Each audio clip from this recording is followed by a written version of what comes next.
Hello, and welcome to GameKase. I am your host, Feltzer, also known as Leaf89 on YouTube, and with me is my co-host, Kool-Aid Man. And not only Kool-Aid Man, today we have the third member of our trio, who is going to sound like shit.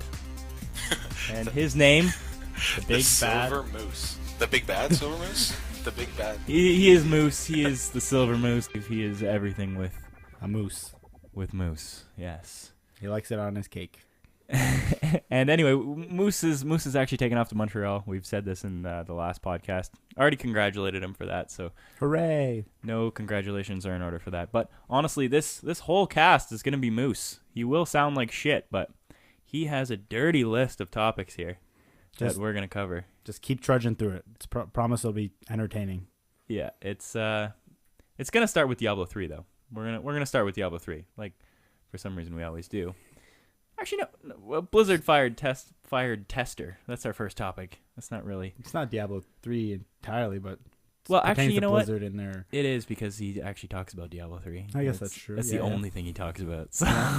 Well, why don't we let Moose talk a little? All right, so Blizzard fired tester. Go, Moose. All right, well, I got to bash on you guys because I haven't been on the past two casts, but then again, I've been busy getting ready to move and shit. Is it even recording me? Yeah. Okay, good. With the post there that made it onto, was it Diablo fans? Yeah, DiabloFans.com. All right, yeah. There's a supposed Blizzard tester who got fired, and he said apparently in his NDA that after you get fired, you can talk shit about the game, which I've signed several NDAs, and no, they cover their bases, and it's Blizzard. He's probably going to get sued out the ass if this is a real employee. Not too many people get fired from Blizzard, though. I would assume they tend to have pretty strict policies when hiring people, don't they? It would be fairly strict, and when he got fired, he would have had to sign another NDA saying that, now that you're fired, you can't release any information for 6 months, a year, or whatever. When I was at VMC last time and I quit, I had to sign another NDA that said I'm not going to talk about anything I was working on until it was released. Well, that's a little bit different because you quit. This is a firing, kind of like whenever you get fired, it's them releasing you. You're not signing a paper saying, "Seeing I'm getting fired, you can't talk about this." It's them letting him go, so he kind of has the right to do what he wants afterwards, doesn't he? Well, same thing. If you're leaving the company, they don't want you to release information. Regardless, you can't quit a company or get fired from a company and say, "Okay, I'm going to go and talk about Diablo 3." Well, was there anything that you saw in the post that would make you think that it was fake, or was there anything in there that you saw that would make you think it was real? He kind of seems like a troll. It's really difficult to say if it's a real employee or not. I know there was one guy who asked him for his employee ID number, which I'm pretty sure if you search the internet hard enough, you could find information from anything, right? You were talking about how Titan you think is a Halo MMO, which I'm going to hurt you for later, but... Switching topics that fast, eh? Not just yet. We're gonna stay here for a sec. You can search the public works. I don't know where you would find it, but you can find information to which companies own which IPs, which names they're holding, websites, domains, anything like that. And I'm sure you can find the exact same thing for employee information. Well, the thing with I probably shouldn't talk about this now because we're going to switch over to Titan later. We'll stick with this right now. In all honesty, he seemed like a troll. What do you think? I don't know. I didn't read much into it. From the few questions answered, he didn't really seem like a troll. He didn't answer anything like, is there going to be this or that? There were questions like, if I play Diablo 2, am I going to like it? He just went along the lines of Diablo saying, 3, but yeah, keep going. No, Diablo 3. If I play Diablo 2, yeah, will I like Diablo 3? Got you. Him saying if you're a diehard Diablo 2 fan and you expect it to be a revamped Diablo 2, it's not going to be as fun as you expected. If you're used to the newer Torchlight gameplay, then it's probably going to be much more fun for those and more appealing for those players. So in those kind of questions, maybe I'd have to read more into it. He didn't seem like he was trolling or giving too much away. That's not trolling in any way. He's not saying it's going to be a bad game. He's saying people that play this game are going to prefer it. Well, basically what he said was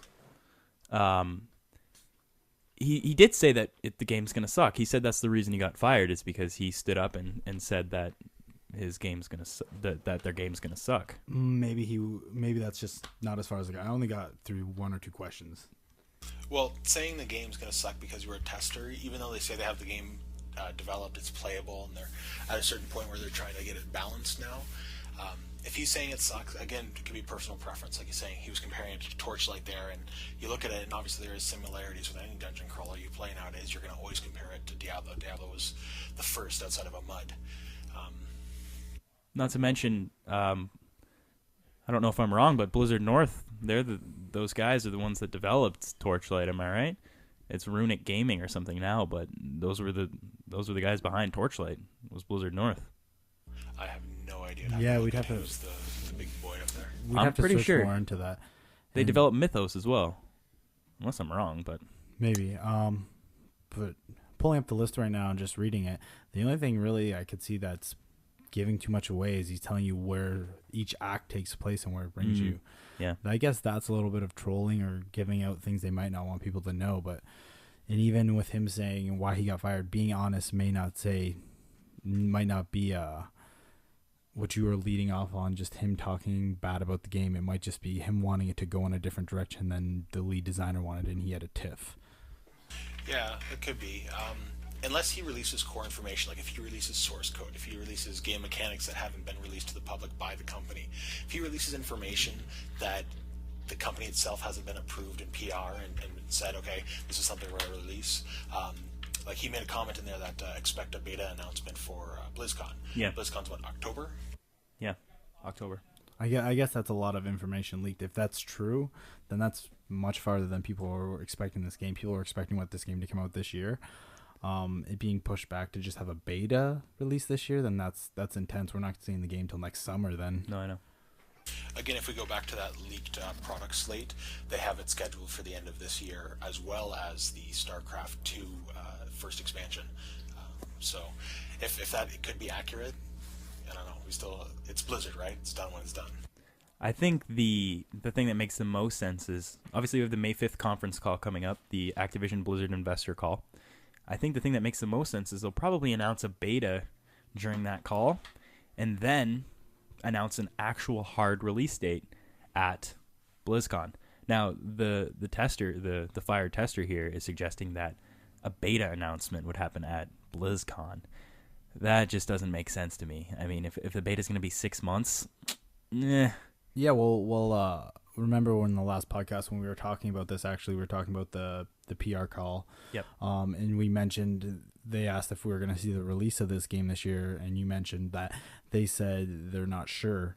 That kind of sounds like the correlating of what this guy's saying. It sounds like it's correlating to be, oh, we're not sure if we're going to make it. They're planning to release the beta in late December or January. well, just the fact that they would have it in Q4 on the leaked product slate would mean that they weren't sure if they were going to release it in Q4. It could be next year, and actually, that could be the beta. The Q4 release could be the release of the beta, maybe not the actual game, right? So True. Could that also mean it's the beta for the Liberty of Wings expansion? Heart of the Swarm, Heart of the Swarm. I mean, the expansion to the first game. right? Okay, yeah. And also in that article, what website was that on? Low-ping, whatever that is. Anyway, That's just somebody rewriting what he found on the article. okay. Well, anyway, he also talks about Titan being integrated with social networking a lot, something like Second Life, or even the way that they're sort of integrating Real ID with Facebook. I know Moose had a lot to talk about Titan in that sense, being really interested in the social networking aspect of it. So I'll let you take it away. You can either bash me on the whole Halo MMO thing, or you can go into the social networking. But topic number 2, Titan. Okay, well, I'll do a little rope-a-dope with you. I'll play around, and then I'll hit you. So what we're going to do is we're going to talk about how you were saying that the Titan MMO that they're talking about is going to be Halo. You gave all of the points. You gave Absolutely. all of the reasons. You're very adamant about this. Absolutely. You're stroking your EP because you're positive that's it. And I'm gonna be your Viagra killer here and say that it is not going to be Halo. Join the club. This again is just all speculation to everyone's own thoughts.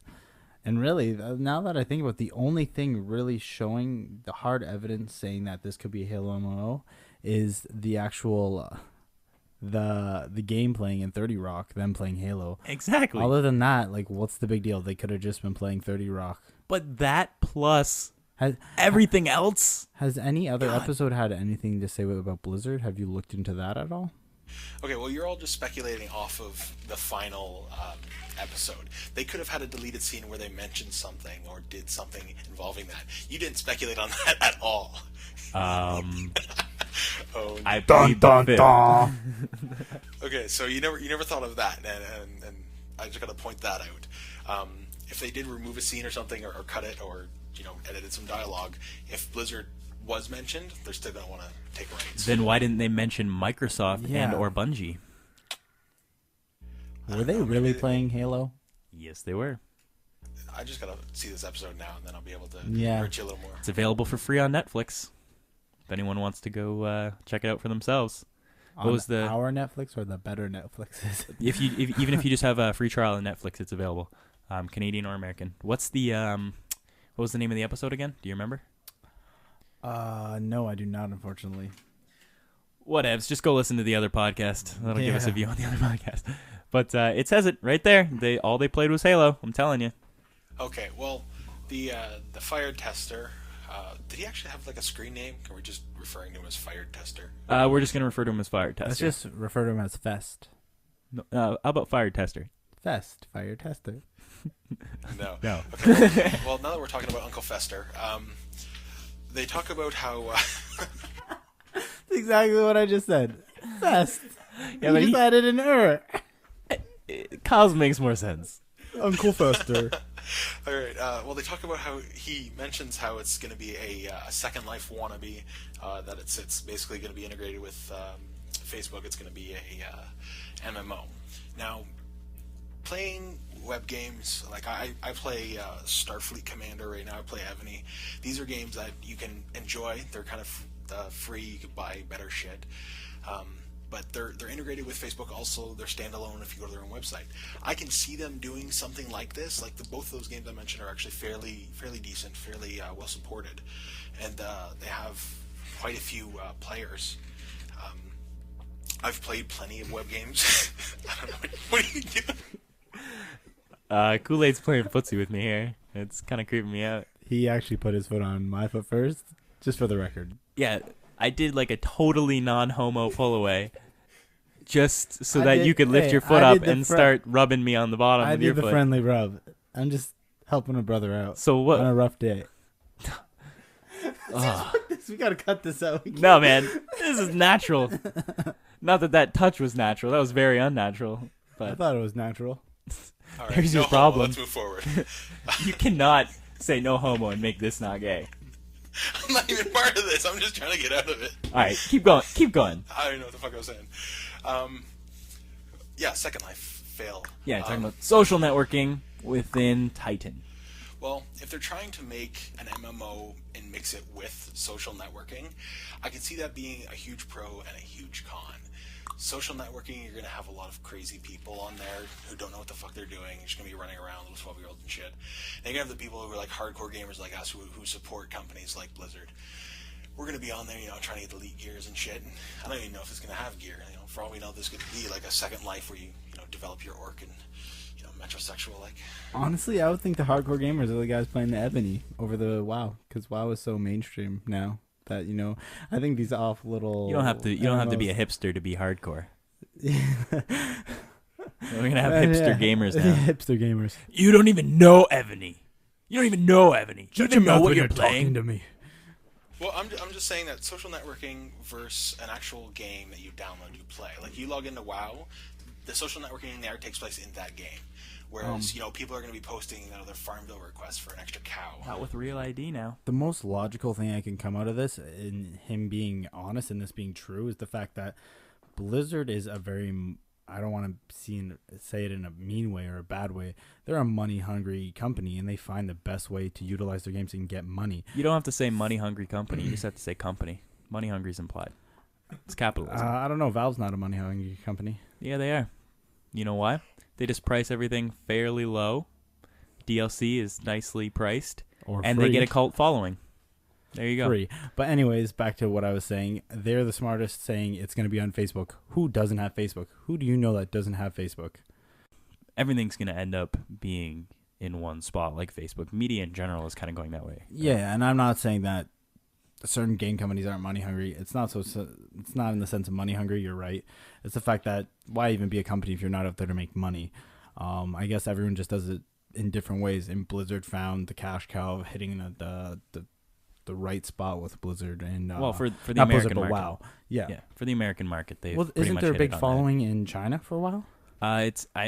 It's priced differently though. I'm pretty sure. I know them in Japan. It's really popular to give games for free, something like Evany, and then charge for extra stuff. Or a lot of games actually in Japan, I know, are billed by the day or the hour that you play. Oh, really? Yeah, and you get the game for free and you just pay per hour. Oh, that's kind of cool, actually. Well, it's also in the sense that in Japan, arcades are much bigger there, so they need a different audience or way to pull these players inside the home. Yep. Well, their games are very big on microtransactions. There's a game I recently started playing called Perfect World, and you can play the game, you can enjoy the game, but you're not going to get the best shit unless you pay for it. And you can work it out that you can pay almost like a subscription. You could just donate a certain amount of money that you set aside per month or whatever, and they convert it to a game currency. You buy extra shit that makes the game, that much more enjoyable. I guess it's to who's playing or which market it's going for, because to me it's more fun seeing that guy that found that epic thing by paying monthly. He found that epic sword or that epic equipment rather than, hey, look, he spent the $20 on the epic chest piece. Like it just becomes so common then. Like, yeah. Well, one thing it does remove is farming and different things like that, like websites that are going to sell you runes like in D2. It sort of removes that because basically you're just paying the company directly for that kind of stuff, right? Yeah, but if you take it as that point, I think you make much more profit off 12 million people paying $14 a month than hopefully those millions of people buying the same equipment, right? Are you more likely to pay a game or play a game that you have to pay for, or the game that you can enjoy for free, but if you want to pay, you can get bonuses? Well, this is where I'm coming from. If the game you can unlock, like this is the way I like it with WoW, you can unlock things, or not even WoW. You can unlock it by playing it, or if you really can't wait that time or grind it out, then you can buy the equipment you want. Sure, that option's cool to be there, I guess.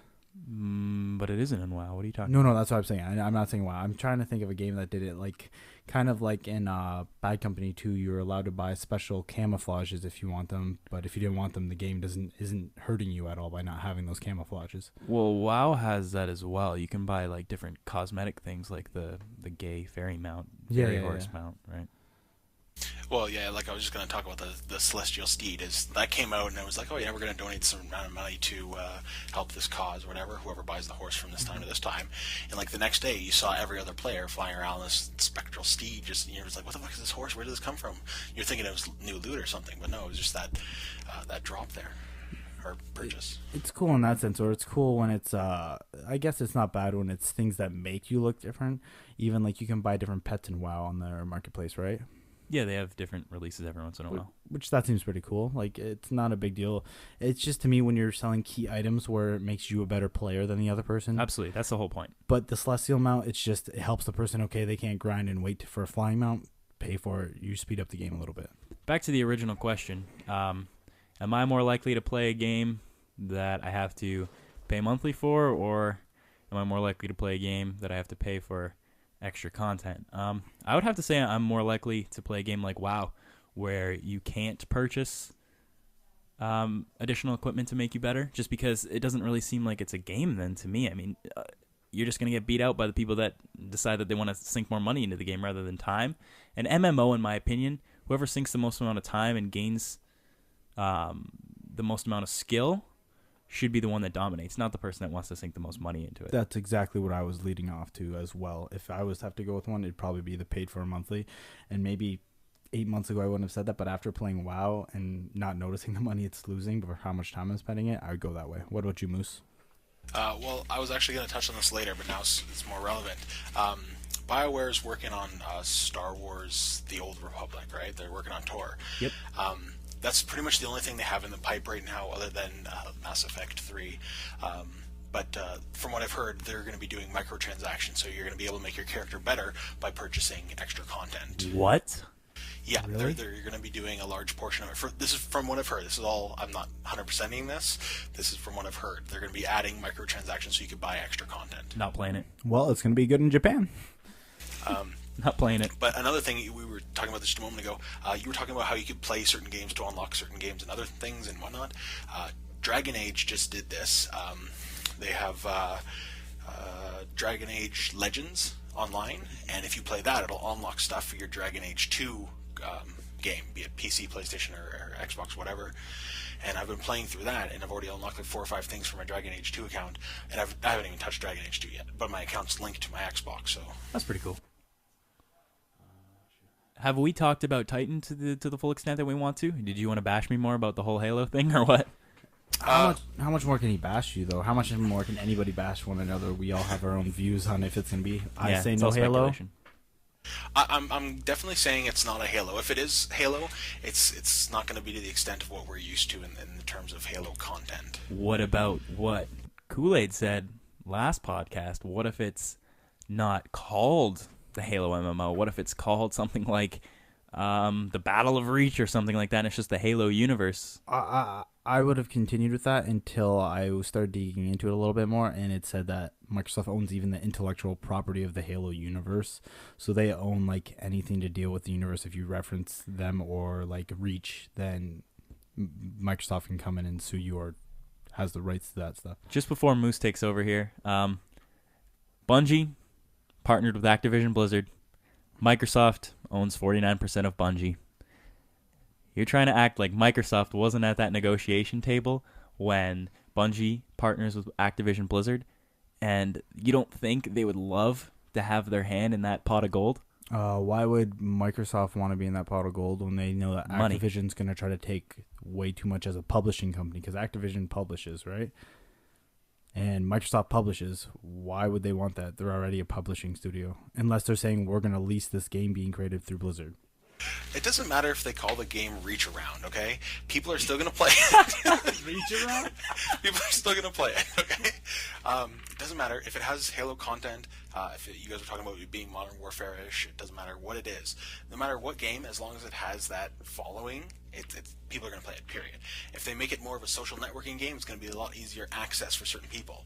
Like, my mom spends probably a good 2 hours a day on Facebook playing Wheel of Fortune and all that kind of crap, just because it's, something that she can do, and it's easy for her to access. She doesn't have to, search PopCap games and try not to get pop-ups or anything. She goes on Facebook, she clicks the link, she plays. Done. Yeah, you're right. And even today, I had when I was selling, I had a customer come and ask me about if we had Brothers in Arms Hell's Highway, and he had no idea about Steam. I was like, why don't you go buy your game on Steam? He's like, oh, you mean like Amazon? I'm like, not like Amazon, like Steam, like digitally download your game. You'll have it forever, as opposed to losing your hard copy and reinstalling it every single time. In that sense, if Steam was mixed in with Facebook, I think Steam would be way bigger. Yeah, I definitely think the more we integrate social media, the more it's going to sort of overwhelm us. Like we have Steam, you've got your PSN IDs, you got your Xbox gamer tags. If they start linking all of this shit together, it's just going to get confusing until they have one massive thing. You log into Facebook and it logs you into everything else. I don't know if I want that, just because I don't know if I want people knowing how much I play video games. So Yeah, exactly. It's cool if I have a high score of something up there to say I'm better than everyone else, but as soon as I see, after I stop playing that game, I played this game and then that game and spent my entire night there, I don't want everyone knowing I'm that big of a nerd. Oh, I know. And to lead on your topic of synchronizing it, actually, there's rumors, I haven't read into it much, there's talk about Steam coming to the PlayStation. And you being able to download your games through the web browser on Steam into your PS3 and play them off it. Well, I mean, you can already download games through PSN. Yeah, store. but who's better than Steam to just have their marketplace up there and download games they're playing? Well, I guess then it would be saved in a Steam account then, right? So yeah, I guess that's It'd a be little cool easier. buying it on your Steam account and being able to use it on PS3 and PC. Kind of like today we noticed. Wow. Yeah. A thing we talked about today is, oh wow, that did not even click in. When you buy the PS3 version of Portal 2, You could play get it a free copy Oh of my PC God. Portal. Oh my. And so Epiphany it over the begins. podcast. Wow. Uh, Wow. I haven't heard anything about that, but they have the home, right? You can download arcade titles and that kind of shit on there, right? Yeah, absolutely. Okay. I'm just gonna be let it known that I don't know if I've stated before, but I'm Xbox fanboy the whole way. I don't own a PlayStation. You know, stay away. Blah. Stop stroking it in front of me. I don't know, Kyle. If they bring Steam to the PlayStation, That's a game changer right Damn. there. That's a game changer. as soon as they get the Microsoft Xbox controller, I'll be bouncing back. But at the same time, you have to think of the issues that they're going to run into with graphics and settings of all the games that you have on PC that you're then going to play on PlayStation. Yeah, you're right about that. And what strikes odd about this is, hasn't Gabe Newell even said he prefers the Xbox and then he doesn't like coding for the PlayStation 3 because they took this articulate way of making a console? Well, obviously, the coding for a PC game is going to be more similar to something on a Microsoft platform rather than a Sony That's platform. exactly what I'm saying. But I guess PlayStation, seeing that in this genre they're losing to Microsoft on the online home front, that maybe they're thinking, hey, who better to team up with than the biggest PC sales group for video games? Or the Yeah, I agree. That would be insane. It's That'd like be absolutely two insane. monopolies merging. Well, Steam is essentially like the Facebook of gaming media. Yeah. Yeah, I guess you're right, but they don't really focus on your like, they don't focus as much on Facebook as like your personal stuff or your profile as Facebook goes. They Steam do is it a just like lot. you can have a picture, but not. I don't find a ton of people really. Groups? You have you have There's your groups. profile, you have groups, you And there's have a lot of stuff. achievement points now. Yeah, So- you're right. I guess because I focus more on the PC, it seems like I'm more local. Like I play with my friends online. Yeah. Segue. I'm just going to say segue instead of actually making a segue. Bulletstorm. You don't want to segue? All right. Not yet. Okay. What are we talking about then, Moose? Oh, okay. So before you segue into that, I'm going to cut off your segue and segue another way. So You were talking about Steam, and I actually wanted to mention a Steam game I just saw. It's called Sanctum.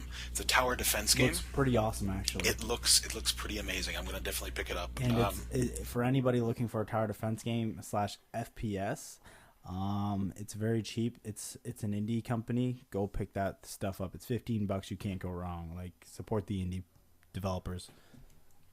Yeah, definitely. It looks pretty good. You can build tower defense. You could have your character run around and shoot the mobs, trash. I don't know where they want to call them, but it looked pretty good. It was something worth keeping an eye on. It came out yesterday, 15th. So Was it yesterday? I've seen it on my Steam front page for a couple days. Maybe I just haven't realized you could unlock it yesterday.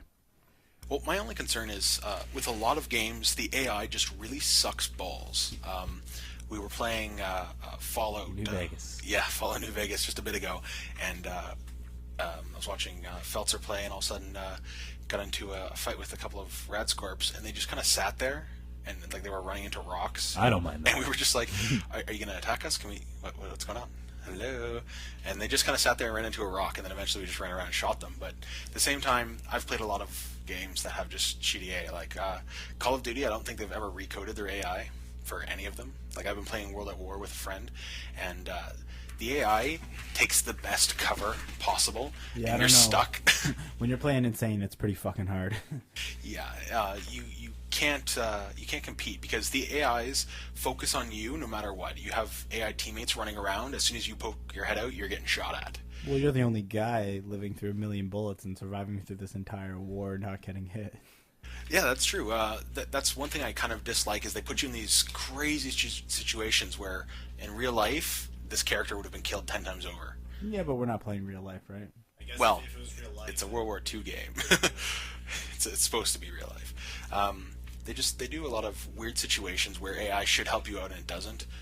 And it's not just, I'm just using Call of Duty as a prime example, but there's so many games with shit AI that you need to make a game that has an eye with the AI. You know, it's not just an idiot. You know, Well, it has the intellect. I haven't played Crisis 2 yet, but I have played Crisis and I have played Crisis Warhead, and honestly, I couldn't possibly imagine an AI better than that. they were absolutely unreal, in my opinion.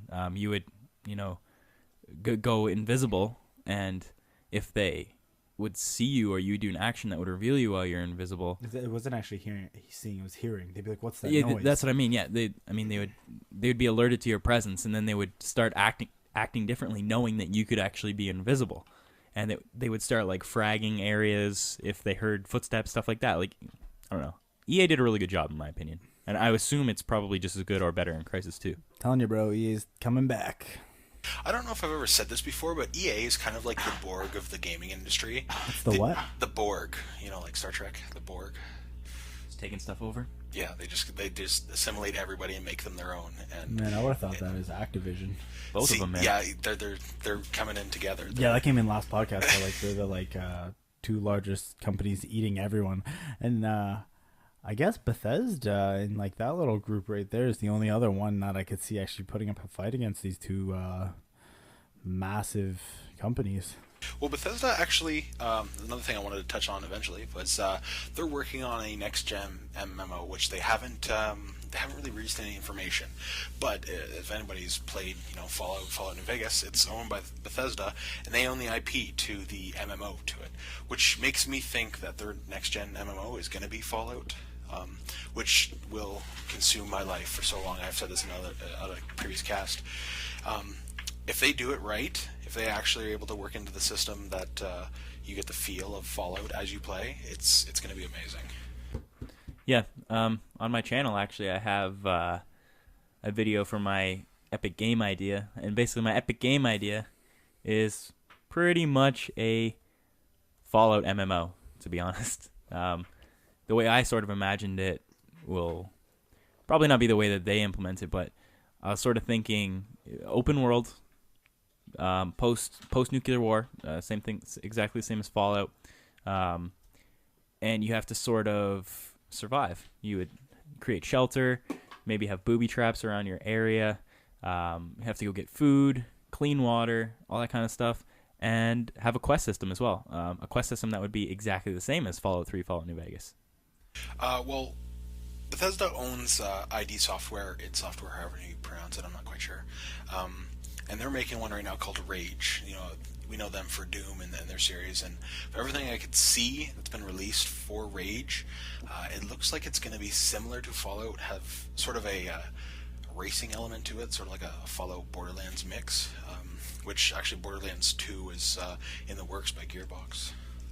Borderlands 2, that'd be interesting. The only thing that they could really improve on in Borderlands, in my opinion, would just be some endgame content. I think the game was pretty much perfect, except for no endgame. You have Borderlands? Yeah, I played Borderlands, yeah. Do you have Borderlands on PC? Yeah. You should pick it up on Steam, and we should all play together. Absolutely. That sounds like a good idea. Although, no endgame. Yeah, see, to go back to the endgame, okay, if you don't want a spoiler for the game for like 15 seconds, the end of the game, literally, the boss appears, and you kill it in about 3 seconds, the game's over. That is it. The worst ending to any game I've ever played, and I've got a lot of games under my belt. I was so disappointed with that. They've released DLC, and I'm almost done that. It takes forever. It's hard as fuck. But they definitely need to improve content for that if they're making a second one. I know they have, let me see here, they had a magic find system like you guys were talking about in the previous cast, yeah. In episode 6. The way it worked is the longer you survived and the more you played, the better loot you were going to have when you finally got to an actual boss. Whereas if you just went straight to that boss without questing or anything, you weren't going to get as quality loot. There was actually a really good post on DiabloFans.com in the forums about a system like that, where people were complaining about how the outdoor areas aren't randomly generated anymore, and you'll know exactly where to go to get to a dungeon. But they were saying their suggestion was just that if you were to actually clear an entire zone before you were to kill a boss or a mini-boss, you'd actually have a chance to get a higher item level. So if you were to just rush over to the boss and kill the boss, you'd get, a lower item level. If you were to actually clear the entire area or maybe even not die, then you would have a higher chance. I definitely think that's a better system. The longer you play, the better you do. You should be rewarded instead of just playing the same old grind. Do this, do that, kill this guy, done, you get this item. Well, I remember when we were playing WoW and you and Kool-Aid were leveling up. You had, 1-2 deaths or something on your shaman. Yeah, I got to, 62 or something before I went to an instance and just fucking died right away, and I was so pissed. Yeah, no deaths up till 62, I think is what it was. Pretty badass. That was impressive. Yeah. Now I got like 35. And there's no reward for that. So, I mean, I think it would be really cool to have that implemented in Diablo 3. And you know what? If any game is going to do it, it's probably going to be Diablo 3 because they're going to have hardcore mode. So they obviously take into account living or dying. So why not implement that into the loot system? I don't know if I mentioned this in a previous cast. It is coming to memory, though. There was a game called Ragnarok, and if you... yeah, it's actually a very kiddie game, but very badass at the same time. Was it based off of Ragnaros, yes or no? At all? No. Okay, cool. Go. Not that I know of. It's based on similar lore of the title, but that's it. Anyways, you started this character, which was called a novice, and if you played it long enough, you became a super novice, which means you didn't die, and you only played the game as that base character. And you didn't get an achievement so much for it, but your character got rewarded. So that was a great system. Very Hard cool system. as fuck, but a good system. Yeah. And for all those people that are actually questioning hardcore mode being in Diablo 3, that's confirmed. That'll be in Diablo 3. You know what I'm waiting for? I'm waiting for fake emails to go out about Diablo 3 beta? Yeah. And people are going to sign up and lose accounts, and they're going to get hacked and all this kind of shit. I actually had a friend who fell for one of the WoW scams that says, like, oh, this is Blizzard, and your account's in violation of this. Please submit all this information to us.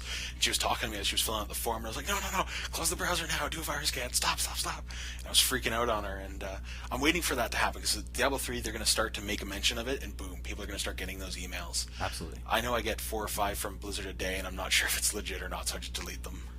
Yeah, and that's honestly a really good excuse if you ever actually do something illegal on your account and Blizzard emails you. Just say, listen, my inbox is full of fake Blizzard stuff, so I had to delete it. There's nothing I can do. Give me my account back. Yeah, but I would definitely fight if they tried to say, like, oh, you were stupid enough to fall for, account scam. I was like, well, you should have systems implemented to realize that, oh, this guy's logging in from Taiwan now, and he normally logs in from Canada. What's up with that? Although they do. They do. They've locked accounts on people just based on that. Someone logs in somewhere in the United States twice. Well, another thing is a lot of games don't support a co-op or even a multiplayer aspect that allows you to play from multiple locations. Like Steam has Cloud, where you can go anywhere you want and play your game again. Mm-hmm. But a lot of the times, if you log in from multiple locations, they freak out and they're like, "Okay, we're going to block your account until we know that this is you." You can't actually log in from multiple accounts at the simultaneously on Steam. No, not talking the same about multiple accounts. locations. Oh, Yes, multiple locations. Yeah. A lot of games need to have sort of that ability where you can log in wherever and it's not going to flag you and be a problem. Did we already talk about Hawken or Trench? Hawken! No, we didn't talk about Hawken. It's actually a game, it's by Adhesive Games, and it's a lot like a new Mech Warrior. I caught it a couple of weeks ago and just saw hold up for 1 second. Never played Mech Warrior, so maybe just kind of give You a feel it little... like You've Sir. never played any Mech Warrior? Absolutely even not. So Mech just- Assault? Nope. Okay. Just give a little background on it so I Okay, know what's up. do you know what a mech is? Absolutely. Okay. Well, I'm picturing Gundam Wing. Yeah, okay. Yeah, That, but not less as mobile. faggoty. They're not as human. They don't have arms. They Did kind you of just have call them faggoty? Yes, Gundam Wing's yes. kind of badass, bro. Okay, I'm yeah. not gonna concur with you on that one. But it's to make it easier. They're less mobile. They can't move and run. They have hydraulic or pneumatic legs, and they move a little bit slower. Some move fast actually. And instead of having full Timberwolf. arms holding swords and being able to pick up a weapon, drop it, it's like you have your machine gun built into your arm, a rocket launcher as shoulders, and one arm can have a sword, but it's built into an arm. And So a slow Decepticon that can't transform into something. Because Decepticons always seem to not look human. Besides Megatron. Ish. Kind of like that. There's just a massive robot with somebody piloting it, and it's an FPS, and you're basically First person. yeah, exactly. You're in the HUD of the cockpit there, and you just lay waste. And they showed some of the gameplay footage, and it looks like I can't even compare it to anything right now. Like if you've seen the Battlefield 3 trailer that was released today, it's as beautiful as that. Like I was watching it in awe about how wow, what is that? And what's the platform? It's a real mech warrior. That's a real mech warrior? Yeah. Okay. Yeah, if you Google mech warrior, like the 5th picture has a real mech. It's kind of badass. Sorry, what's the platform for this? From what I heard, it was PC and I think Xbox. Woo! It's probably going to be intense graphically. It is. It looked pretty intense. I don't know if you've ever heard of Chrome Hounds. Very similar. It was made by Sega. It was much slower though, Chrome Hounds. Chrome Hounds was extremely slow, but it's a Sega title, so they're crazy about all that kind of crap. They're very detailed and meticulous, and it actually gets pretty annoying because they canceled the servers for it, so there's no support for it. You can't ever get another achievement for it. So my scores are forever going to sit at like 135, and it's going to annoy the fuck out of me. I remember I wanted to actually pick that up, but I read bad reviews when it first came out. I guess I shouldn't have let that stun me. But it seemed like it was a little bit slower than other mech warriors, and I guess I was just pacing myself for another mech assault. All right, cool. I'm good with that background. So, Hawken/Trenched. Yeah. Well, no, Trenched is actually another game, a separate game. Absolutely, but yeah, it's also a mech oriented game, I guess you could say, where you pilot around a mech. It's going to be an Xbox Live Arcade title, and it looks badass. It's sort of like a tower defense meets Tank Wars. And this is obviously with a multiplayer aspect, right? Yeah, they're both multiplayer titles, and they look freaking amazing. So, if you get a chance, check them out. Hawken, Hawken, and Trench, just like it. Yeah, absolutely. So I'm assuming the tower defense one is Trenched. Yeah, it seemed tower defense-ish, kind of. So what do you compete for a high score? Well, it looks like basically you get into an arena and you have little objectives and you deal with them, and as well as the other players. Okay, and so the other one would be sort of a combat. The Trenched is the sort of tower defense, whereas and Hawken is more of a first-person shooter. Okay, so there's probably going to be obviously a single-player campaign, but the multiplayer aspect is what? Just like TDM. Left to Die. Moose just basically whispered to me "Left to Die," and I got a little bright feeling in my heart. We just played that today. It was actually I think it was released a little while ago, back with Iron Chef.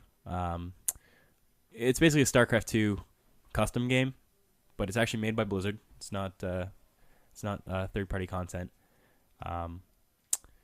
It's really fun. Basically, it's very similar to Left 4 Dead, except as far as I can tell, it's two people. Or can you play with more?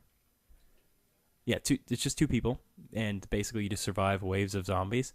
There's actually a mission in the campaign that it's extremely similar to. I'm not sure the name of the mission, but basically during the day, you have to go out and kill the Zerg buildings. They're basically Terran buildings that have been infested with the Zerg disease. You have to kill them, and then as soon as nightfall hits, you have to protect yourself from waves of zombies, and or not waves of zombies, waves of Zerg. And they have different enemies. Like there's flying enemies. There's things that explode. There's the spotter. Yeah, that's the flying one. I don't know. It's really fun. Basically, you build bunkers and vultures and marines, and basically just hold down the fort. I'm not sure how you win, or if you can win, or if it's just the amount of stages that you have to survive, or what. We only played it once, but there is a victory condition. There was like 190 buildings or something you have to destroy. When all of the buildings are destroyed, it's done. It's victory. There was a night death or mode or something like that. I didn't catch the name of it. Yeah, there's different modes. Yeah, it was like an unlimited. It was play till you can't play anymore. See who gets the highest score, kind of thing. I didn't see a high score list. It's not so much a score. Every time you killed a certain, I guess you could say special, you got biomass, Zerg biomass, and then you bought them, use them to buy research upgrades. So you can unlock your medic, you can unlock your siege tank, and certain upgrades that normally you could research, but you had to get the biomass to unlock them. Gotcha. First one we got was turrets, I think. Yeah, the Perdition turrets, which is a single-player thing, but using it online was amazing. Yeah, that was fun. But we'll be playing more of that for sure. So yeah, I got to jump into this and see how it is. In the next cast, we'll talk about that. Well, this goes back to what I was saying about co-op games. There needs to be more co-op games. There's a website out there called cooptimist.com. It's co-optimist.com. I remember you showed me the site before. Yeah, I use that for pretty much anything I ever want to find out about any co-op games. If they release a title, information about it, whatever, these guys are on top of it. They find out if it's going to be a LAN, if it's going to be a 4-player, 2-player, local, online only, what's going on with that. There was one that was announced a little while ago. It's coming out actually in the next couple of months, I think, by Bethesda. It's called Hunted, the Demon's Forge. And it's basically you have like a barbarian and an Amazon, or like an archer and a warrior type thing. And having that as a legit co-op game the whole way through, like you play as the barb or whatever, and your friend plays as the hunter, and you can just have some badass combos together and have some fun. That's the whole reason that Left 4 Dead did well. I completely agree, 100%. Absolutely, that's all it was. Yeah. No zombie games is fun by yourself as with other people. Like stick just even together. Dead Rising would have been a much better game if there was multiple people. See, I like Dead Rising, but it was too much. Again, it's one of those titles that you have to spend a lot of time with, and a lot of people just wanted to go in there and just kill shit. I wanted to get a gun and shoot them, and I wanted to get the katana and go around and kill them, but I didn't want to sit there and put hats on them and run around and dress up and shit. I didn't like that. I thought that was annoying, but I see people that have the aspect of that as enjoyable.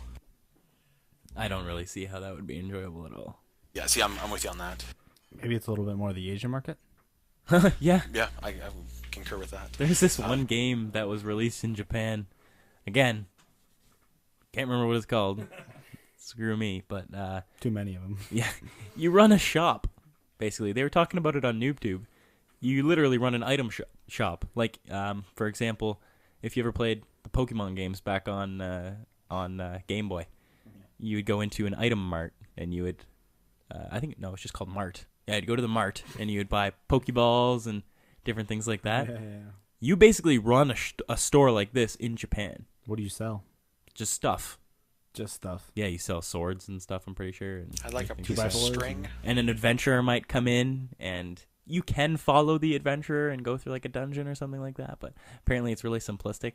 The point of the game really is to like barter with people and try to get as much as you can for things. How stupid is that? Oh my god. And that does well in Japan. How bored are you? It's like those old Nothing school wrong with Tamagotchis. I love Japanese people. It's like what? The old school Tamagotchis where you had a little pet, little thing, made absolutely no sense. All you had to do was like feed it and water it and shit. Clean up but its poo. that went crazy over there. They sold like millions of those in a day. Yeah, that's true. Well, they have some weird quirks, but on the arcade note, I would love to have arcades here and chill with my friends and go to the arcade and play these games with each other. Oh yeah. Like I miss that. Like I think on the one of the episodes of Co-op I watched on a couple days ago, and they're talking about PAX East and how Sega bought out the biggest, I think it was the biggest arcade in, I don't know where it was, San Francisco or something like that, and invited like 200 of the the reporters there for gaming, and just invited them all and just had a free like play what you want, and like they just said it was the best time they've had in gaming, and just you don't see that anymore. Everyone's just in their home playing from one another over mics, but having that interaction, just seeing the look on your friend's face when you kicked his ass on Street Fighter or Mortal Kombat is just, there's something about it that's special. Well, I think there's two things there. Number one, the reason that you don't see arcades is the same reason that they didn't have LAN in StarCraft 2.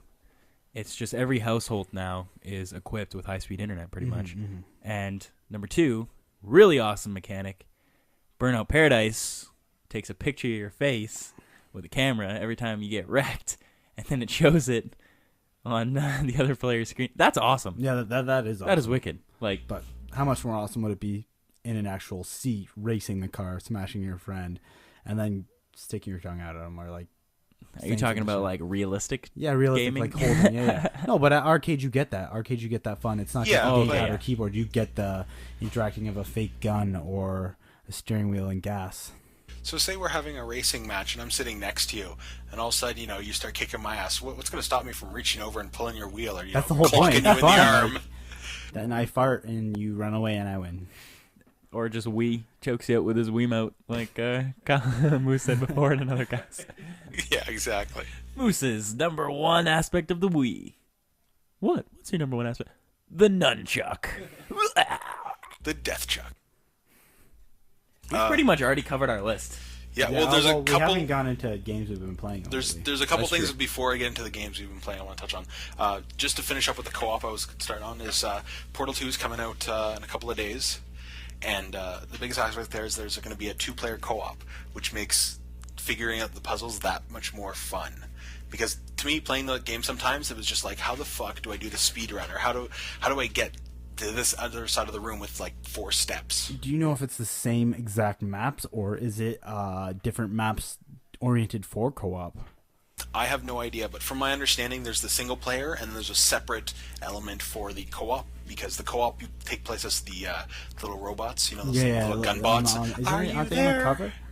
They're what? Aren't they on the cover of the game? Yeah, one of them is like jumping through a portal.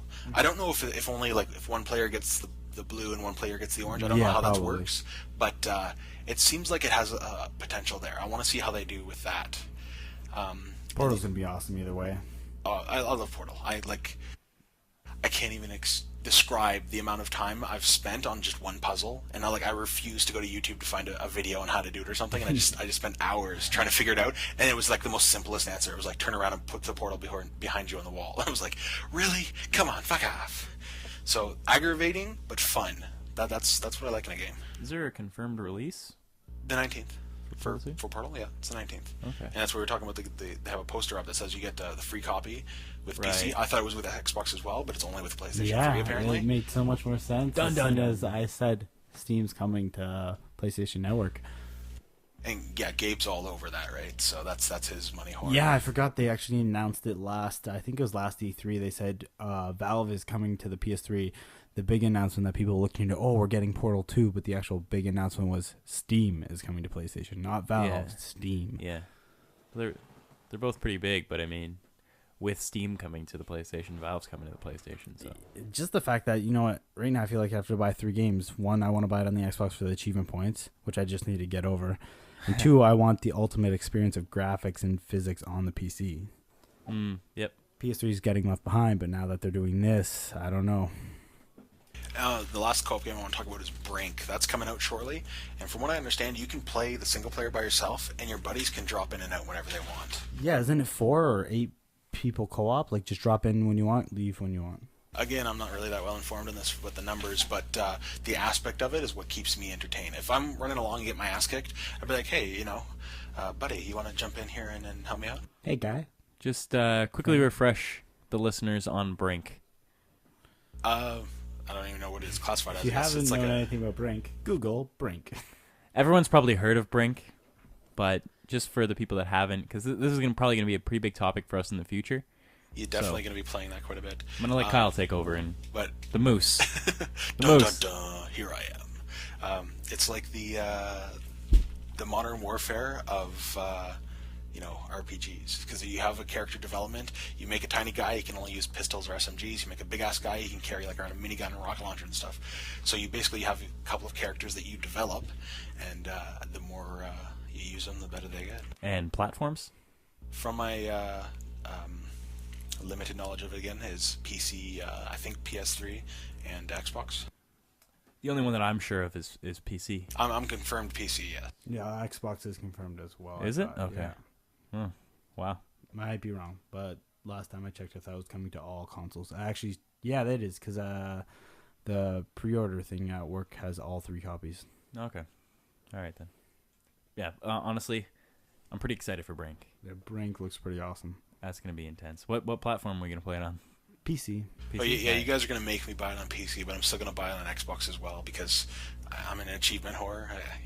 I'm self-admitted for that. I've got no problem admitting that my 44,000 score is a lot of wasted time.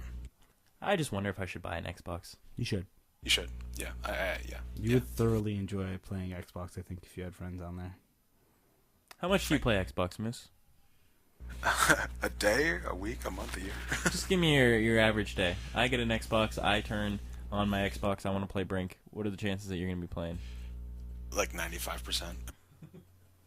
Damn. Should probably get an Xbox. One thing I noticed is on a lot of games, too, if you read the back on an Xbox game, it'll say max resolution 1080p, and on a lot of the exact same game in the PS3 version, it'll say 720p. And that really doesn't make any sense to me, because I know that the PS3 is actually stronger graphically. No, it's not. It's How is it stronger not? CPU. It has an older video card. They're gonna Okay. get a better. They're gonna get a better resolution at the lower 720 than the 1080 because they can push a couple more settings a little bit higher. So it's gonna look a little bit better, but it's not. Well, I mean, I have a 1080p TV, so I want 1080p resolution. Yeah, it comes back to that whole idea even with Crysis, where do you want 0.5% or 1% of tearing, or do you want to drop from Right. 30 frames to 20? Yeah, like there's gonna be a lot of games that you want to see the true quality. Like you got Elder Scrolls V Skyrim coming out. That's a game that you want to fully enjoy, the best quality. You don't want to put that in and see tearing or something, or see like jaggeds 10 feet in front of you. To me, you want to walk in that game and feel like you're actually there for real. Because I did that with Oblivion, and it was like, holy shit, that game took forever to walk around. Yeah. And then you got the horse, and it took a little less time. And Horse then you buy his armor. armor, and he looked gay. That was such a big debate, and I think we've already said that, so I'm not going to touch on that. What do we already say? The debate? The- the horse armor, the right? horse The armor. DLC Yeah, that was in one of our cost first too much. episodes. Yeah. Yeah, it was. We did talk about that. That's right. But why don't we move this into what we're playing right now, guys? What are you playing, Frank? This really hasn't changed since the last cast. Like we were just talking about a couple minutes, or not a couple minutes ago now, but earlier. Fallout New Vegas. Have already beaten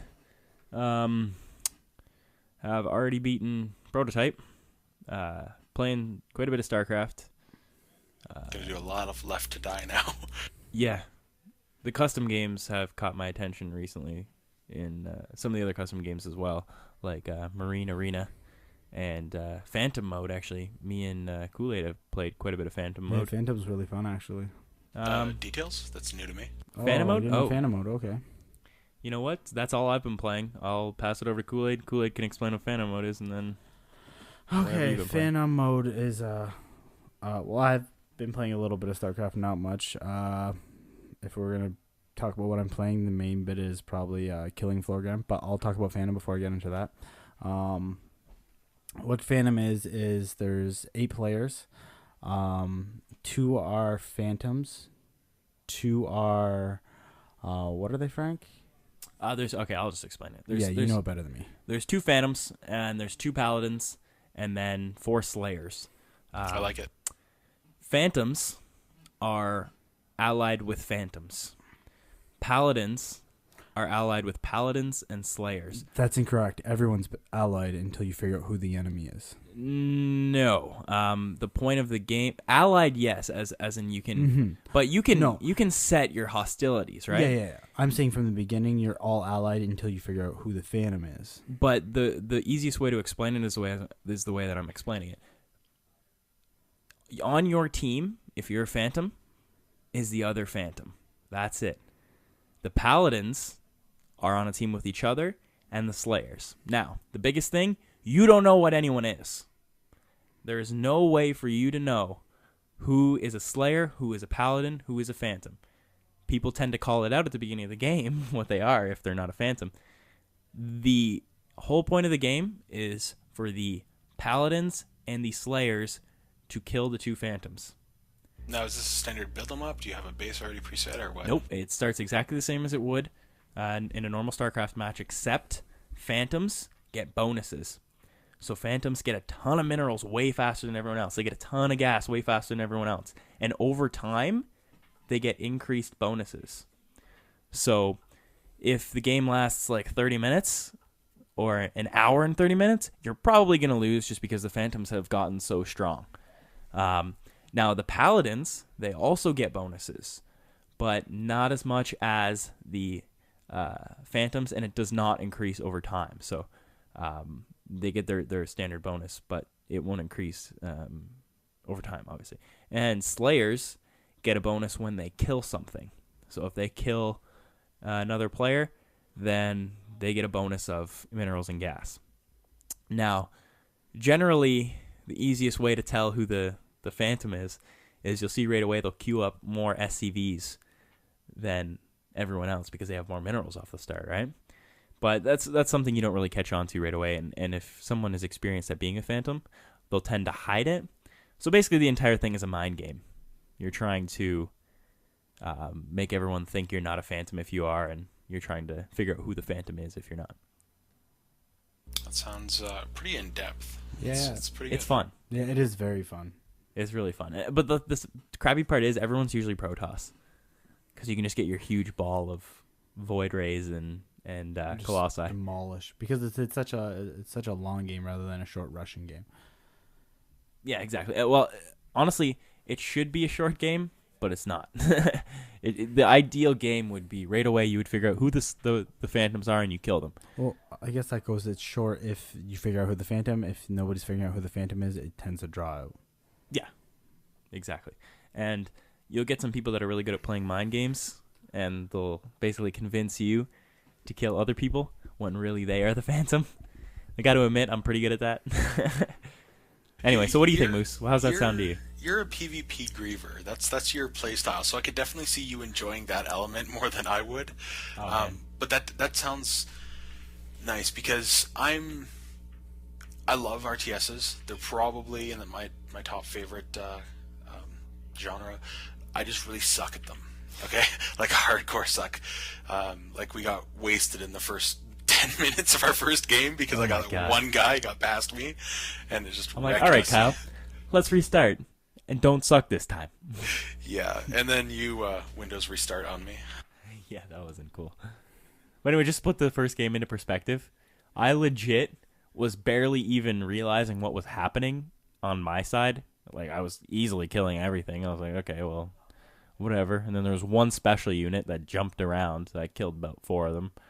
And then all of a sudden, I look over, and Moose's side is completely demolished, and there's Zerg just flooding our base. And he's like, oh, there was a jumper, or whatever it was called. He had one of them, and it totally wiped his ass out. It's called a hunterling, I think. A hunterling or something. Yeah, like that. well, that was embarrassing. I got a jumper. I had the one bunker, and I was getting out units, but I was focusing too much on resources and not enough on defense, and basically just walked over all my Marines I just had standing around. Oh man, that was. I wonder if there's different maps for that. Man, I can't wait to play this. Too bad it's not 4 or 3 players. I know. Yeah, well, you could play on the 4 difficulty settings: easy, normal, hard, brutal. Then there was the other one, the unlimited setting, which just you keep going, which I could see a lot of people having fun with that. But as soon as you lose one area, like before we even knew it, we were getting attacked from that one area, and it just came out of nowhere. We're like, hey, I didn't know there was a hole there. And I'm pretty sure she doesn't say daylight in 30 seconds. I'm pretty sure she says date rape in 30 seconds. No one says that because you don't know. ...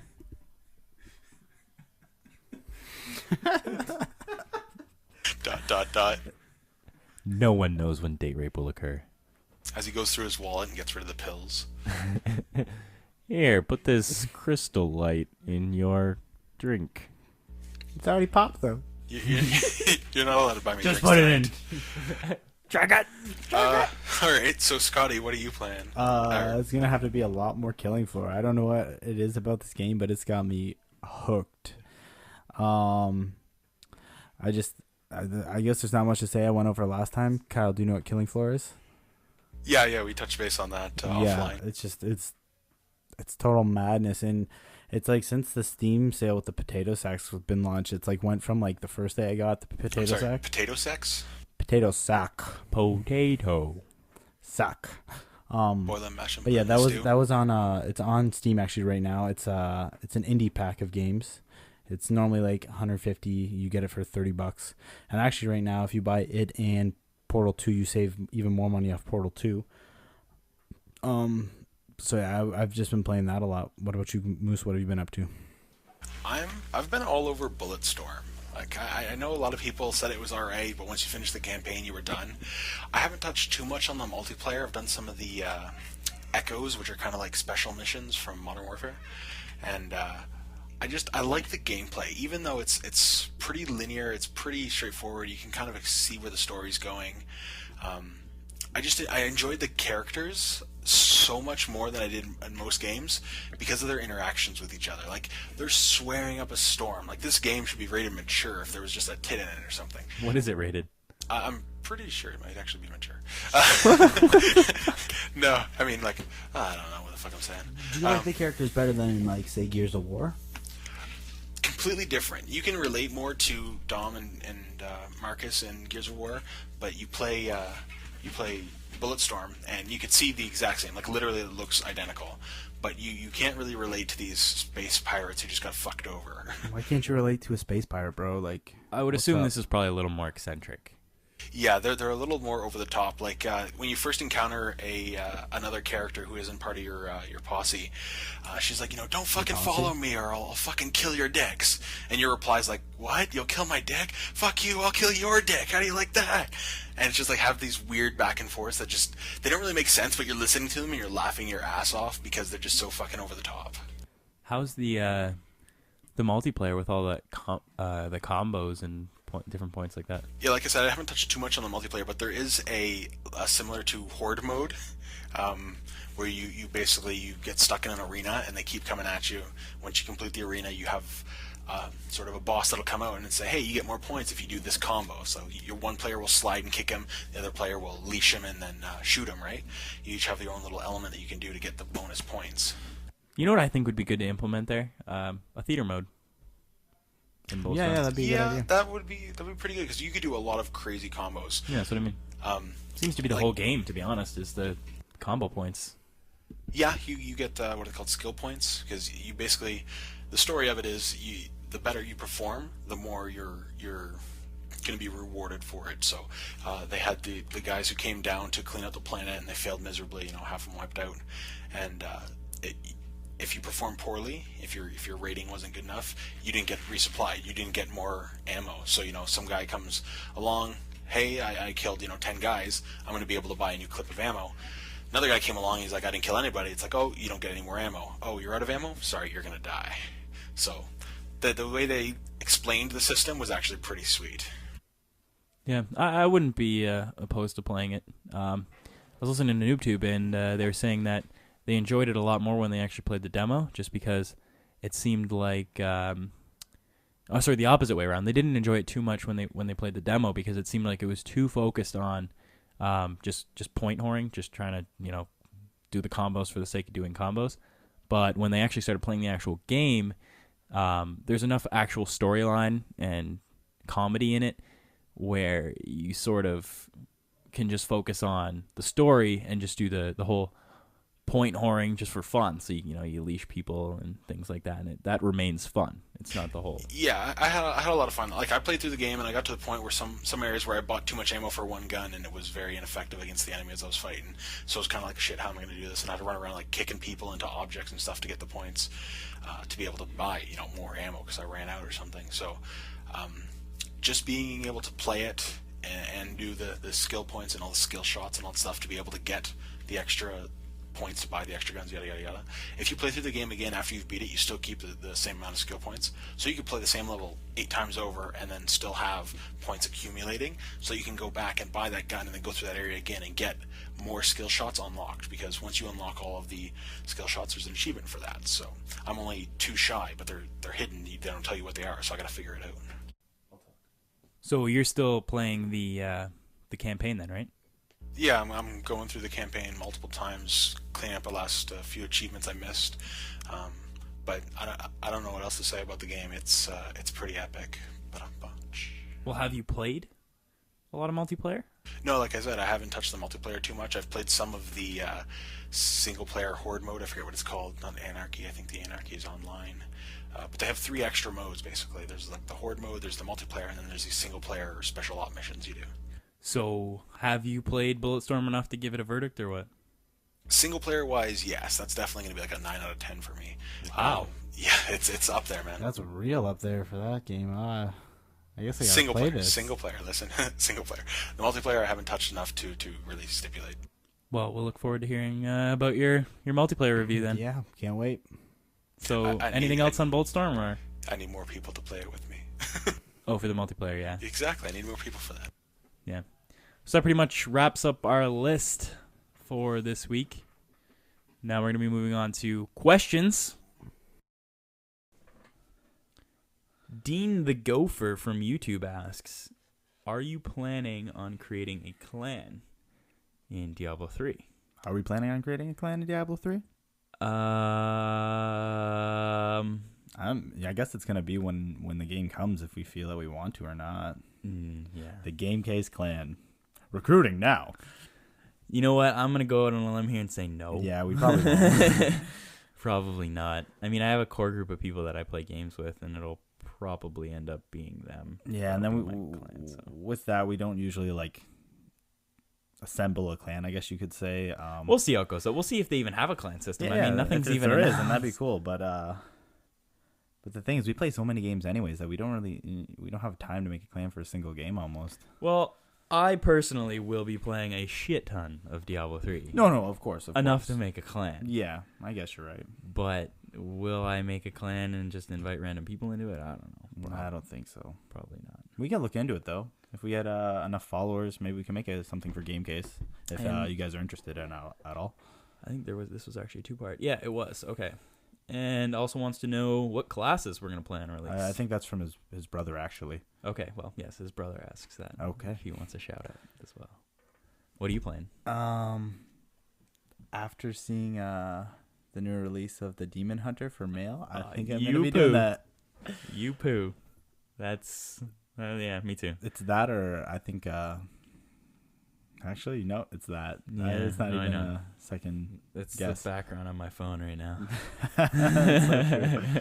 I wanted to be a wizard for like the last 2 years, and then within one day, I went, maybe I should be a barbarian. Yeah, you saw that video. I think you saw the same video as me, and barbarians just look badass. And I was like, you know what? And not only that, I'll be playing it on my MacBook primarily, so I don't want, wizard to be a little bit more graphically intensive. Yeah, that's true.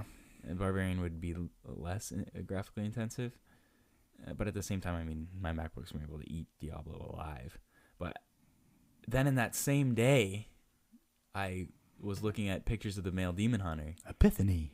And I was like, fuck, I want to Looks be a so demon bad. hunter. Flame arrow. Oh my god. Oh my god. And that the Fired Blizzard tester also said that the demon hunter is overpowered. Oh, he right did? now. So it's going to be intense good, man. As long as he's overpowered, we're set. So now I know of five people that I know that are playing Diablo 3 are going to be making a demon hunter. 6 people. 6 people, actually. 6. That's Really? insanity. Is that including me? Including you. Holy shit. Okay, no one make a demon hunter if you're listening to this. This is retarded. Go make something weird. Be a witch doctor or a monk. All right, next question. How the hell do you say that? Let me see. The Ponzorus, I think, or Teponzorus. Suggest a CPU cooler. Oh, this Okay. guy was actually talking about Yeah, you asked us a little bit earlier about He's a computer dude. water cooling or air cooling. I'd say, you know what, since we don't know which CPU you're running or your case or anything going on with it, because there's a lot to look at when you're buying a CPU cooler, I'd say look on the forums for guys with the same CPU as us. Him? As him. Oh, sorry, not us. Him. What I'm running is it's a pretty cheap one, but it keeps my CPU real cool, and I'm running a quad core. Is the OCZ Vendetta 2. You can find them for like $30, maybe 20 even sometimes. If you're looking for something, I know I'm running in another PC in my house is a Corsair A70. It's a dual fan one, and that thing works awesome as well. So those are my recommendations just out of the blue from what I've used. I can't say much more past that. But biggest suggestion is just look for the forums of your processor. So if you want AMD, go on AMD forums. If you want Intel, go on Intel, put in the thing. Even ask the question there, and guys will have used CPU coolers on that individual CPU. If you want, you can ask us which CPU, or tell us which CPU you have, and I can look into it for you if you want. But I think the biggest thing too is if you're planning on overclocking or not. yeah, that's if you're a big planning thing. on overclocking, you got to spend a lot of money on it. And it also depends on your case, how much airflow you're letting in. Like I have a half 922, and that thing pumps so much air that everything stays cool in there, and it keeps a good airflow. So even having a cheaper like Vendetta 2 has worked out amazing for me. Yeah, and it also depends on the amount of clutter in your case. If you have good cable management, you're obviously gonna get better airflow. If you have a big case like the half, then you're gonna obviously get better airflow. So honestly, in order to answer a specific question like that, you need to know specifics. You have to know the case. You have to know The who CPU. you're gonna. Yeah, exactly. So if you want us to update us with that info, then let us know, and we'll try to help you further. All right, next question. Also from YouTube, Death 174128. says, Call of Duty is a grinding game. Kool-Aid wrote these down. I don't really see how this is a question. This isn't really a question. He was just saying grinding. I guess I didn't mention in the podcast is that it's a different type of grinding game. Another guy also mentioned like I sound a little spacey. I guess this kind of goes along with the same idea. Is the fact that what did he say? That was fucking hilarious. Yeah. I forget the exact words, but Booply pops or something. Yeah, I don't know.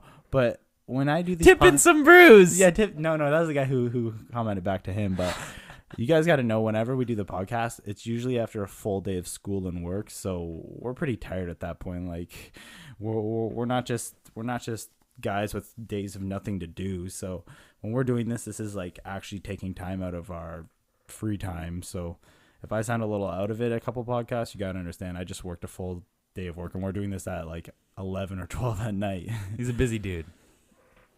Like, okay. So yeah, back to the Call of Duty question. In fact, yes, I should have mentioned that it is a grinding game, but it's a different type of grind. As opposed to World of Warcraft, you're sitting in a field killing a million boars, over and over. As in Call of Duty, you're playing matches and doing different skill shots, and it kind of mixes it up a little bit more than I'd say World of Warcraft. Would you say that? No, to be honest. Yeah, You know what? It comes down to same? personal. It comes down to personal opinion, because in World of Warcraft, sure, you can just grind things out, but you also have a quest line that you can follow where everything's gonna be totally unique. True, but most of those quests I found, it wasn't that unique. It was go in this dungeon, kill a million of these, kill the boss. Okay, I agree. And in Call of Duty, it's kill everybody on the map. Same idea. And you're right. I guess it's to who's playing the game and what they prefer. In my opinion, I'd rather go constantly be killing guys, I guess, and you'd rather take a quest and kill a bunch of boars in a dungeon. Yeah. Or elves or fairies. Yeah, I guess that's what it comes. They're both. You know what? When it comes down to it, pretty much every game is a freaking grind. Yeah, no, you know what? And like, we just picked up Mortal Kombat, and that's even a grind. Like, you're grinding to find out what moves you do. Like, every game's a grind. Okay, we've played. How long do you think we've played? Only played like an hour or two right now. Okay. Okay, we got a short story actually. Let's interject before we get to playing Mortal Kombat. Do we want this on the internet right now? Why not? So right. We took a little break after we got off the call with Moose, and we went out and bought Mortal Kombat since we have nothing else to do since this is the day off we have. And so we went to a local store, picked up Mortal Kombat, and one of us forgot the keys to get into the house. So we had to pry open a window and get in. It was a pretty funny story, actually, being so anticipated to play a game that you forget your keys, and then we come back to your place and we have to pry open a window. That wasn't cool. Because initially I thought my back door would be open, so I go check that. Not open. And then I thought, maybe my front door will be open. Not open. I'm like, I left my window open. We'll be able to get through there. There's a screen on that. I can be able to get this off pretty easy. Turns out this is like a freaking prison screen. And it's got like some like impenetrable force surrounding it. And it's... It's lucky I had my knife on me and keys to like pry this. It took a set of keys, a pocket knife, and ruining my hands to get the screen off of there. Oh, the screen didn't ruin your hands. The window putting it back down. Yeah, okay, this story continues. I end up crawling through the window, and then we come inside, and Kool-Aid had actually pushed the window up so far that it was like freaking impossible to close. Yeah, these are a little bit older windows. They're the wood ones where it's like creaky and slamming shut. So I tried to close it. I couldn't. He tried to close it. He couldn't. So I'm like, all right, let's do it at the same time. I'll put my hands on the top of the window. You put your hands on the bottom of the window. We're pushing. It doesn't work. And then I'm like, all right, I got an idea. Lift slightly and then push down. Lift on 3. 1, 2, 3. Lift. All you hear is me cry out in pain as the window goes up and smashes my fingers against the top of the windowsill. And I'm the slow one. Damn. My hand still hurts, actually. Like, that was painful. But yeah, it was a good experience. Where is this story going? And then we played Mortal Kombat. Now we're answering your questions. Yeah, so back to the grinding of Mortal Kombat. And yeah, so we played about an hour, I'd say. Just messing around with Sub-Zero, Scorpion, and Noob. Oh, Noob is awesome. It's like a shadow warrior. We got the special edition where you can Actually, you can probably purchase that. But anyway, we got the edition that comes with the skin of Reptile. It's not a special edition. It's just the regular edition. But no, I know, but Best I'm saying Buy, I think, is the one that gets the Reptile body. But yeah, I'm sure you'll be able to buy the body anyways. that's what I'm saying. Yeah, it's not a special edition, but it just comes with that DLC. And this goes against my will, but I ended up getting the PS3 version, so I'll be able to play as Kratos. Awesome. Unfortunately, I wish I had the Xbox. Is there a special character you can play on the Xbox version? Unfortunately, not. Oh, that's why you were saying Marcus Phoenix. Yeah, Marcus Phoenix would be bad. I think he goes in because like Gears was a little grimier, or like even just the Locust.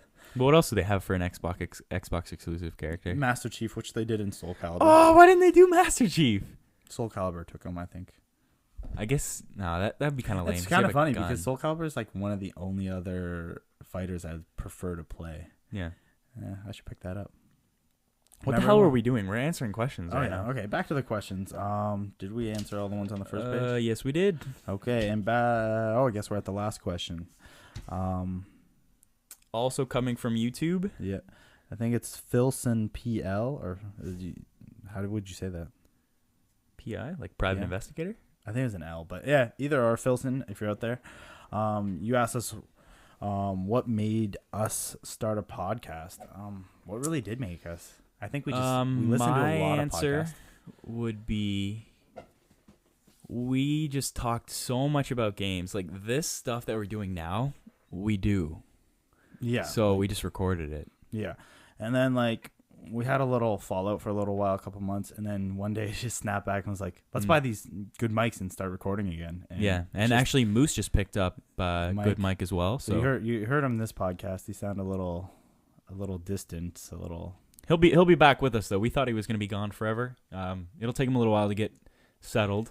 He'll show up probably every couple episodes. Well, we're going to try to fit him in as much as possible, while keeping the deadline. And so, what's your answer? It's just I think we listen to a lot of podcasts and we enjoy listening to them, and we do talk about games all the time. And I don't know, maybe we have somewhat of likable personalities. We thought, or. Not. So we just put it out there. What did that guy say, man? What did that guy say? That was funny. We'll find out right now. And through the magic of television, we just had a 5-minute break there, which is milliseconds to you. And we checked out what happened. So Slimelock said I sound a little clueless, which we explained a little bit. Slimlock, clueless bastard. Yeah, Slimlock. I'm so clueless.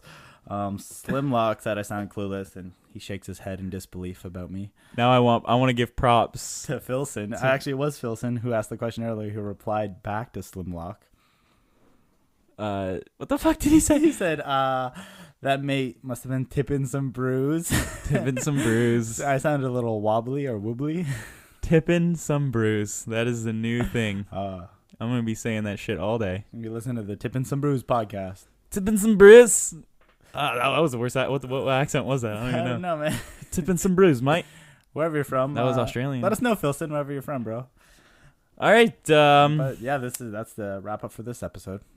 Yeah, we're done. Remember to leave your questions as comments on YouTube down below. We'll make sure we answer them in the next podcast. And please subscribe if you're listening and enjoying. And we always mention you by name. So if you want to hear your name on YouTube, then post down below. Also, post us on Facebook, Twitter, whatever forums that you want. We're looking to get coverage right now.